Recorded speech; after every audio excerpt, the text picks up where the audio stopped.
नमस्कार, मैं doctor Sharda Mishra. Training के पश्चात एक स्वास्थ्य प्रदाता को कुछ विषयों पर सहायता की जरूरत होती है। आज मैं MBA किट, उसके पार्ट्स, उसके रखरखाव तथा उसके स्टरलाइजेशन के बारे में चर्चा करूँगी।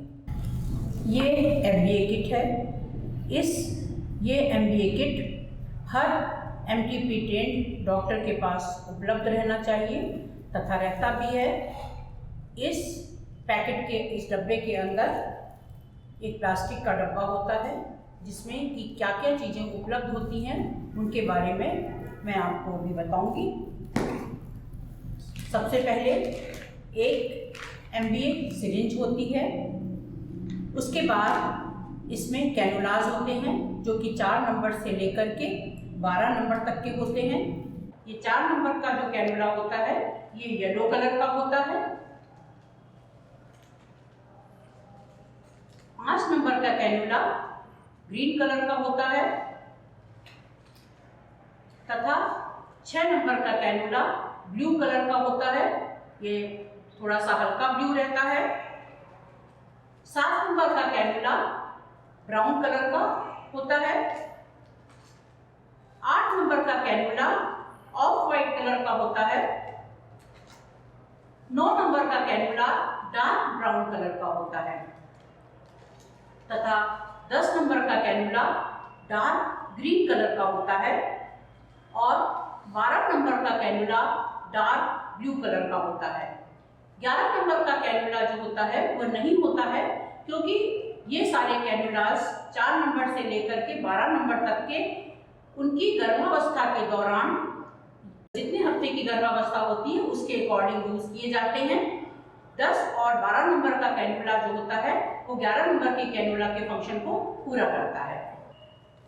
ये सारे कैनुलास पर निशान होते हैं। पहला निशान 6 सेंटीमीटर की दूरी पर होता है। उसके बाद अन्य निशान 1-1 सेंटीमीटर की दूरी पर होते हैं जिनसे कि प्रक्रिया के दौरान गर्भाशय की गहराई का पता चलता है। इस डब्बे में एक पैकेट होता है जिस पैकेट में सिरिंज होती है।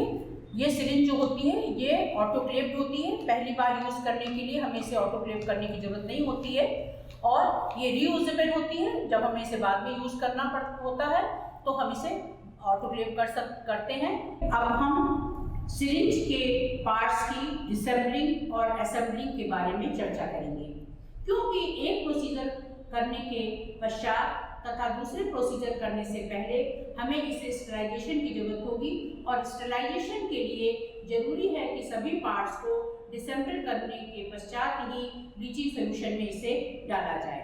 सबसे पहले सिरिंज को वॉल्व से अलग करेंगे। सिरिंज, इसके बाद कैप को सेपरेट करना है। कैप के जो दोनों साइड में विंग्स हैं उनको थोड़ा सा प्रेशर करते हुए और इसको हम अलग करेंगे। कैप को निकाल करके हमें उसे अलग टॉवेल पर रखना है। इसके बाद लैश को दबाते हुए वॉल्व को अलग करेंगे और यह वॉल्व, इसके बाद लाइनर को, यह सिरिंज है, सिरिंज का ये प्लंजर है तथा ये हमारा सिलेंडर है और इसको खोलने के लिए हमें सेपरेट करने के लिए पहले कॉलर लॉक को खोलना जरूरी होता है। कॉलर लॉक को खोलने के लिए जो होल में जिसमें बटन्स दबे हुए हैं ये इनको हमें अलग करना है। अलग करते हुए कॉलर को सेपरेट कर देना है, प्लंजर को अलग करना है और ये सिरिंज को अलग करना है। पिस्टन में से जो ये ओरिंग होती है इसको कभी भी किसी शार्प इंस्ट्रूमेंट से या नाखून से अलग नहीं करना चाहिए, लेकिन इसको हम दबाएंगे। दबा करके इसको ओवल शेप में करने के बाद जैसे ही ये ओवल शेप में होती है, ओवल शेप में प्रेस करते हुए ऊपर की ओर जैसे ही ओवल शेप आ जाएगा इसको पीछे की ग्रूव में स्लिप ऑन कर देना है। इसको बाहर की तरफ नहीं निकालना है, नहीं तो इसके गुम जाने का खतरा होता है। और ये बहुत इम्पॉर्टेंट पार्ट होता है हमारी सिरिंज की वर्किंग का, क्योंकि इसके गुम जाने से इसकी वर्किंग पूरी इफेक्ट हो जाती है। अभी हमने देखा कि किस तरह से सारे पार्ट्स को डिसेंबल करना है। अब मैं इनके असेंबलिंग के बारे में बात करूंगी, किस तरह से इनको असेंबल करना है। तो सबसे पहले प्लंजर की असेंबलिंग में सबसे पहले जो हमारी ओ रिंग है, जो हमारे पीछे की ग्रुप में पड़ी हुई है, उसको हम यथास्थान सामने की तरफ ग्रुप में कर लेंगे। इसके पश्चात इस जो प्लंजर को सिरिंज के बैरल में डालेंगे और इसके बाद कॉलर स्टॉपर जो है इसको हम वहाँ पर ले जाएंगे और कॉलर को लगाते हुए इसको लॉक करना है।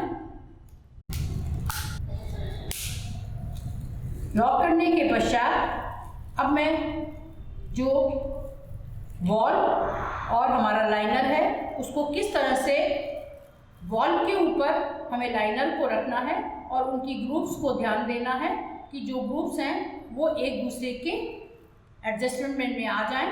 इसके बाद जो वॉल का दूसरा हिस्सा है उसको हम ना लेते हुए और क्लिक की आवाज़ के साथ इसको बंद कर देंगे। बंद करने के पश्चात हमारा जो कैप है, कैप के जो सॉकेट्स हैं उनको यथास्थान कैप को भी हम लगा देंगे। अब कैप लगाने के पश्चात इस पिस्टन को वॉल के अंदर हमें सेट करना है और इस तरह से ये हमारा जो सिरिंज है वो असेंबल हो जाता है। अब असेंबल करने के पश्चात हमें जब भी इस्तेमाल करना है तो इस्तेमाल करने से पहले हमें यह देखना जरूरी होता है कि इसमें निगेटिव प्रेशर क्रिएट हो रहा है कि नहीं। उसके लिए सबसे पहले हमें जो आगे की ओर वॉल बटन्स लगे हुए हैं इनको सामने की ओर प्रेस करते हुए इसे लॉक करना है। दोनों बटन्स हमारे लॉक हो जाने चाहिए और इसके पश्चात प्लंजर को हम पीछे की ओर खींचेंगे और एक निगेटिव प्रेशर क्रिएट करेंगे और इसके लिए ये जो आर्म्स होते हैं ये आर्म्स हमारे पिस्टन के बेस पर बाहर की तरफ आ जाने चाहिए और इसके बाद हम इन बटन्स को ऑन करके देखेंगे कि प्रॉपर निगेटिव प्रेशर क्रिएट हुआ है कि नहीं। तो जब हम ये बटन को खोलते हैं तो एक हिस की साउंड आनी चाहिए, ये जरूरी होता है। इसको हम निगेटिव प्रेशर क्रिएट करना या चार्जिंग करना भी कहते हैं। हर इस्तेमाल के पहले सिरिंज को जो भी असिस्टेंट है या जो सर्जन है जो कर रहा है, डॉक्टर को इसे चार्ज करके जरूर टेस्ट कर लेना चाहिए। हम इसके स्टेरिलाइजेशन के बारे में चर्चा करेंगे कि एक बार इस्तेमाल करने के पश्चात दोबारा इस्तेमाल करने से पहले इन सारे पार्ट्स को किस तरह से स्टेरिलाइज करना है। सबसे पहले इन सारे पार्ट्स को 0.5% ब्लीचिंग सोल्यूशन में 10 मिनट के लिए डाल करके रखना है। इसके बाद सारे पार्ट्स को रनिंग वाटर में हमें अच्छी तरह से धोना है। जहाँ भी हमारे बॉल या लाइनर में ग्रूव्स हैं उन्हें एक सॉफ्ट ब्रश द्वारा साफ करना है। जहाँ पर ब्लड वगैरह या कुछ भी लगा हुआ है, सिरिंज और प्लंजर को भी हमें अच्छे से वॉश करना है। वॉश करने के पश्चात इसे स्टेरिलाइज करना है।